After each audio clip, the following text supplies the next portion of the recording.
नमस्कार दोस्तों, स्वागत है आपका MKV न्यूज़ डेली में। आज तारीख 28 सितंबर, वार रविवार।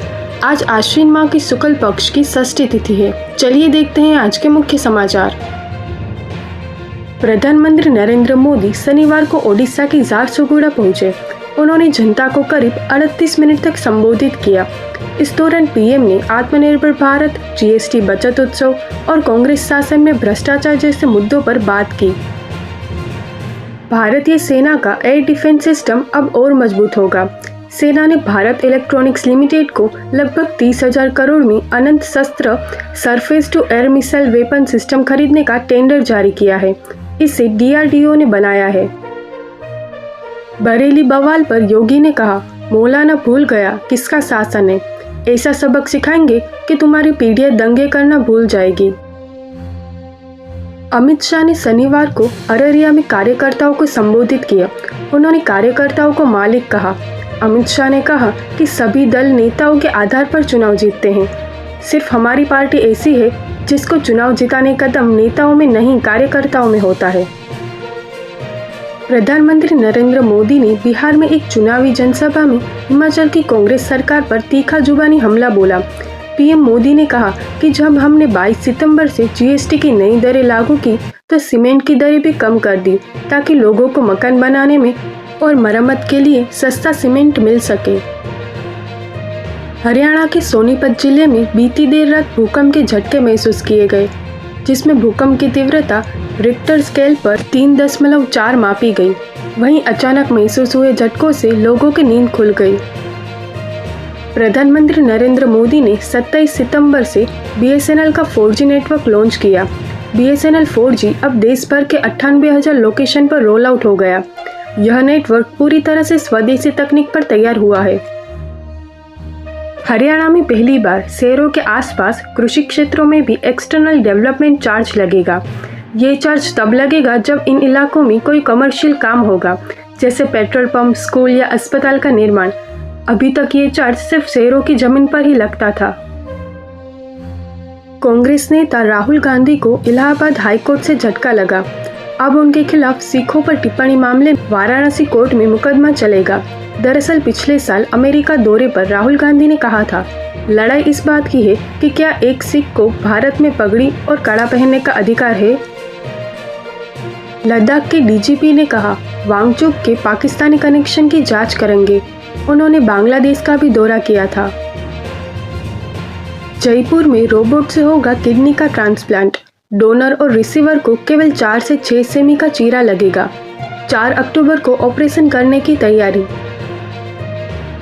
रायपुर की फैक्ट्री में हादसा, 2 मैनेजर समेत 6 कर्मचारियों की मौत, वहीं जनरल मैनेजर भी घायल। हरियाणा के गुरुग्राम में शनिवार सुबह दिल्ली की तरफ से आ रही तेज रफ्तार कार बेकाबू होकर डिवाइडर से टकराकर पलट गई, जिसमें 5 लोगों की मौत हो गई।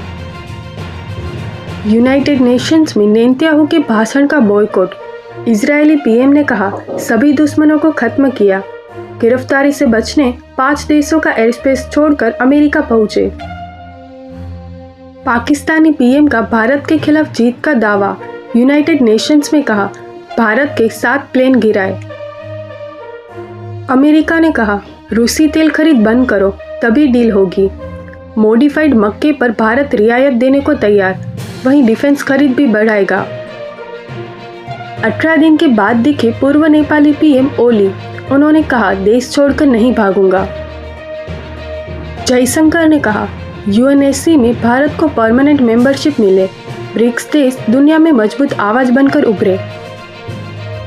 चलिए देखते हैं मॉनसून से जुड़ी हुई खबरें। राजस्थान में 5 जिलों में बारिश का अलर्ट। मॉनसून विदा हो चुका, लेकिन 3 दिन बरसात की संभावना। वापसी के बीच MP में तेज बारिश का अलर्ट।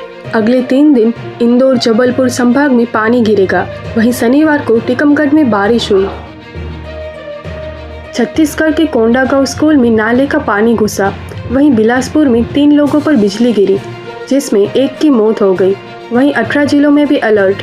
मौसम विभाग के अनुसार 2 दिन खराब मौसम रहेगा। बिहार के मुंगेर में कटाव तेज, घर गंगा में समाया। वहीं बक्सर में तेज हवा बारिश से धान की फसल को नुकसान। झारखंड में 2 अक्टूबर तक बारिश से राहत नहीं, 30 सितंबर तक येलो अलर्ट। वहीं पिछले 24 घंटों में चैनपुर में सबसे अधिक बारिश हुई। हैदराबाद में सड़कों पर पानी भरने से गाड़ियों की लंबी कतारें लगी। कई इलाकों में सुबह से ट्रैफिक जाम लगा। वहीं ऑफिस आने जाने वालों को काफ़ी परेशानी का सामना करना पड़ रहा है। शहर में अब तक लगभग 1000 लोगों को राहत शिविरों में पहुंचाया गया। रिजर्व बैंक ऑफ इंडिया ने क्लेम सेटलमेंट के नियमों को रिवाइज कर दिया है। नए नियमों के मुताबिक बैंकों को अपने मृतक ग्राहकों के बैंक अकाउंट या लोकर क्लेम को 15 दिन में सेटल करना होगा। अगर इसमें देरी हुई तो नॉमिनी को मुआवजा देना होगा। इस हफ्ते सोने चांदी में तेजी रही। सोना 3487 बढ़कर 1,13,000 पर पहुंचा। वहीं चांदी 10,100 महंगी होकर 1,38,000 पर बिक रही है। टाटा कैपिटल का IPO 6 अक्टूबर को ओपन होगा।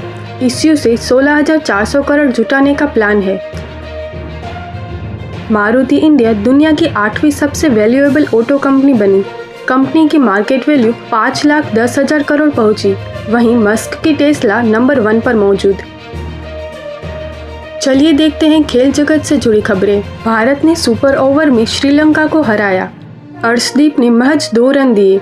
वहीं T20 एशिया कप में पहली बार मैच टाई हुआ। इगा चाइना ओपन में तीसरे राउंड में पहुंची। चीनी खिलाड़ी युआन यू को 6-0 और 6-3 से हराया। चलिए देखते हैं जॉब से जुड़ी खबरें। CSBC बिहार में 4000 से ज्यादा सिपाही भर्ती का नोटिफिकेशन जारी किया है, जिसमें 12वीं पास को भी मौका मिलेगा, जिसके लिए उम्मीदवार 6 अक्टूबर से अप्लाई कर सकते हैं। कर्मचारी चयन आयोग ने केंद्रीय सशस्त्र पुलिस बल और दिल्ली पुलिस में SI के पदों पर भर्ती का नोटिफिकेशन जारी किया है। इस भर्ती के माध्यम से SI के 3000 से ज्यादा पदों को भरा जाएगा। उम्मीदवार ऑफिशियल वेबसाइट पर जाकर आवेदन कर सकते हैं। ऐसे ही महत्वपूर्ण खबरें देखने के लिए MKV न्यूज़ डेली को अभी सब्सक्राइब करें। साथ ही बेल आइकन दबाना ना भूलें ताकि आप मिस न करें कोई भी अपडेट। जय हिंद, जय भारत।